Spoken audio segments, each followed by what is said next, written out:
Ya pemirsa, lantas apakah dengan sistem baru BPJS ini akan benar-benar mempermudah masyarakat atau justru membuka tantangan baru dalam sistem pelayanan kesehatan kita?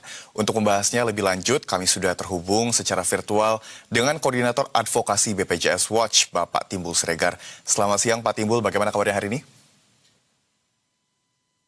Baik Mas, selamat siang Mas. Ya. Sama, ya. Pak Timbul, sebelum kita membahas lebih lanjut terkait dengan adanya pengubahan sistem di BPJS, beberapa masyarakat mendukung penuh sistem ini, tapi juga ada beberapa yang mengkritik. Kalau Bapak stand-nya di mana, Pak? Ya, jadi kami sih mendukung ya untuk meningkatkan pelayanan kesehatan yang lebih baik. Ini kan sebenarnya amanat pasal 34 ayat 2 Undang-Undang Dasar 45, negara wajib menyediakan paskes yang layak. Paskes yang layak itu kan artinya aksesnya mudah, dirawat dengan mudah, artinya tidak ada yang disuruh pulang dalam kondisi belum layak pulang, obat diberikan, alat kesehatan diberikan, dan sebagainya, tidak boleh diberi sendiri oleh pasien. Nah, sebenarnya pemerintah itu sudah punya Permenkes 16 tahun 2024 yang tentang rujukan ini, yang memang tentunya nanti diimplementasikan tanpa lagi berjenjang. Kalau dulu kan ya, yang sekarang ini kan artinya tipe C, tipe B, tipe A gitu. Nah sekarang berbasis kepada kebutuhan. Kalau memang dia penyakitnya bisa ditangani di tipe A, subspesialis, ya harus ke sana. Nah, jadi nggak perlu lagi masuk rumah sakit tipe B. Nah, ini artinya masyarakat akan mendapatkan akses yang layak. Akses yang layak di Paskes yaitu kemudahan langsung ditangani dengan kemampuan rumah sakit tersebut. Nah, demikian juga BPJS Kesehatan akan mendapatkan penghematan biaya. Oke. Tidak lagi masuk rumah sakit tipe B, bayarin lagi, terus dirujuk ke tipe A, bayar lagi, dan sebagainya. Langsung dia nanti bisa ditangani ke rumah sakit yang kompeten. Nah ini menurut saya sangat baik, dan tentunya ini harus didukung juga oleh Paskes tingkat satunya.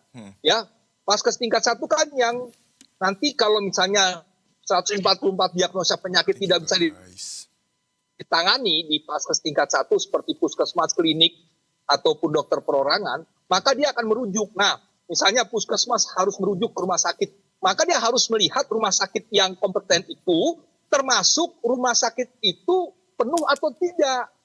Jangan sekedar hanya merujuk. Nah, seperti kasus yang pernah dan sering kami tangani, pasien dirujuk ke rumah sakit A gitu ya, rumah sakit tipe B ya, dia memang kompeten. Cuma di sana pakai kuota, hanya sekian pasien satu hari ini katanya. Karena dokternya bekerja, berpraktek dari jam sekian sampai jam sekian. Nah, kalau si pasien dirujuk, kemudian dia tidak dapat kuota, dia kan nggak dapat akses layanan yang baik, artinya dia pulang. Nah, jadi sistem rujukan di Permenkes 16 tahun 2024 yang tanpa berjenjang ini, tentunya harus disertai dengan kemampuan Paskes tingkat 1 untuk mengetahui rumah sakit mana yang memang segera bisa menangani, merawat, baik rawat jalan maupun rawat inap. Ini jangan sampai ada ketentuan baru, tapi Paskes tingkat satunya tidak memahami rumah sakit yang dirujuk, sehingga tetap pasien akan mengalami kesulitan karena di rumah sakit tersebut ada kuota, sehingga tidak bisa lebih dari sekian pasien misalnya.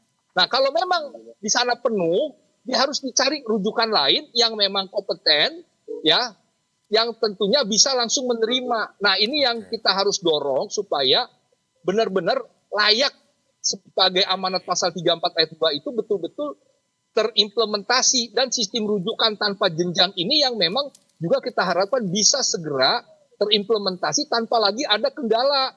Misalnya pasien tidak dapat kuota sehingga dia pulang, tidak dapat layanan, seperti itu. Dan tentunya ini juga persoalan kan yang terjadi di IGD ya, ketika dirujuk juga IGD, dia tentunya tidak langsung dapat kamar. Karena apa? Kamarnya penuh, IGD-nya, bednya penuh, dan sebagainya.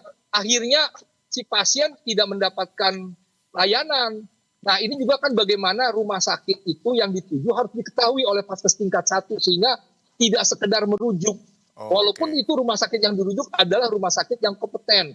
Banyak praktek rujukan yang menurut saya harus diawali dengan pengetahuan Vaskes tingkat 1 mengenai rumah sakit yang akan dirujuk. Tidak hanya tentang tipenya, media atau apa, tapi tentang apakah memang di sana ada bednya, apakah rawat jalannya ada dokternya, apakah ketika masuk ruang perawatan ada kamar perawatannya, seperti itu. Baik, memang kita semua pastinya menginginkan adanya layanan kesehatan yang maksimal untuk semua pasien, tapi yang pasti juga kita harus tadi ya Pak, harus mengkoordinasikan juga tentang sistem rujukan itu tadi, jangan sampai menjadi beban untuk layanan kesehatan yang tipe kelas 1 atau kelas A, yang nantinya justru malah menjadi beban tersendiri untuk fasilitas kesehatan tersebut. Nah Pak, kalau begitu kan saya juga ketahui Bapak pernah berkomentar tentang adanya anggaran Pak, defisit anggaran untuk BPJS. Jika nantinya memang nanti sistem untuk rujukan ini akan langsung diarahkan ke satu fasilitas kesehatan saja, apakah ini nantinya juga akan berpengaruh pada anggaran di BPJS ini Pak? Mungkin tadi Bapak sudah mengatakan bahwa BPJS bisa menghemat, boleh dielaborasi lebih lanjut terkait hal tersebut? Ya, jadi memang tentunya dengan sistem rujukan yang langsung kepada rumah sakit yang kompeten, maka tidak ada rumah sakit yang basa-basi sehingga dia dibayarin tapi akhirnya ditutup lagi gitu. Setelah itu kan pasien akan segera dilayani. Nah, tentunya ini bisa menjadi penghemat untuk pembiayaan. Nah, memang tentunya saat ini rasio klaim JKN itu dari 2023, 2024, dan 2015 ini mengalami defisit berjalan karena rasio klaimnya di atas 100%. 2023, 2024 itu 106%. Sekarang itu dianggap nanti sudah 111% ya diperkirakan. Nah, tentunya defisit berjalan ini yang akan menggerus dana aset bersih sehingga bisa potensi menjadi total defisit. Nah, tentunya memang tidak sekedar hanya pembiayaan yang dihemat dengan rujukan ini, tapi kan utamanya bahwa sampai hari ini sejak 2020 belum ada kenaikan iuran. Nah, ini yang kita dorong, pendapatan utama dari JKN itu adalah pendapatan iuran. Nah, jadi kami sih mendorong bahwa pendapatan iuran itu nanti harus didorong kenaikan iuran untuk PBI sementara. Tidak yang mandiri dulu, yang PBI yaitu yang dibiayain oleh APBN. Nah, kemarin kan Menteri Keuangan mengatakan tidak ada kenaikan iuran, hanya dibayar 20 triliun. Nah, menurut saya memang harusnya 20 triliun itu dijadikan kenaikan iuran PBI saja, sehingga nanti berlaku di 2027-2028. Kalau dia hanya dibantu dengan subsidi 20 triliun, artinya kan iuran tetap 42.000 per orang per bulan yang untuk PBI. 2027 akan berlaku 42, 2028 akan berlaku 42. Nah, ini yang akan menggerus aset bersih dan akhirnya menciptakan defisit. Nah, defisit ini yang akan mengganggu cash flow rumah sakit, mengganggu pelayanan kepada pasien. Seperti 2014 sampai 2019 kita defisit habis-habisan tuh. Nah, oleh sebab itu menurut saya selain memang ada penurunan penghematan dengan sistem rujukan yang baik ini, tentunya juga harus disertai dengan kenaikan iuran. Karena pendapatan utama itu ya dari kenaikan iuran, dari iuran gitu. Oke, kenaikan iuran bisa menjadi solusi seperti itu ya Pak untuk adanya penekanan defisit anggaran untuk BPJS. Iya, betul. Baik. Ya. Pak Timbul, tapi untuk kenaikan PBI saja, untuk yang mandiri jangan dulu gitu. Oh, oke. Nah, baik. Kita tinggal tunggu penghapusan tunggakan iuran. Ya, gitu. Iya. Pak Timbul, ini kan rencana untuk adanya pengubahan sistem dari BPJS masih dalam tahap finalisasi meskipun memang rencananya akan segera diimplementasikan. Kira-kira apa tantangan yang paling besar Pak? Dan mungkin ada rekomendasi kepada pemerintah terkait dengan penerapan kebijakan ini Pak? Ya, tentunya memang dengan adanya Permenkes 16 2024 ini kan rumah sakit harus meningkatkan kualitas layanannya.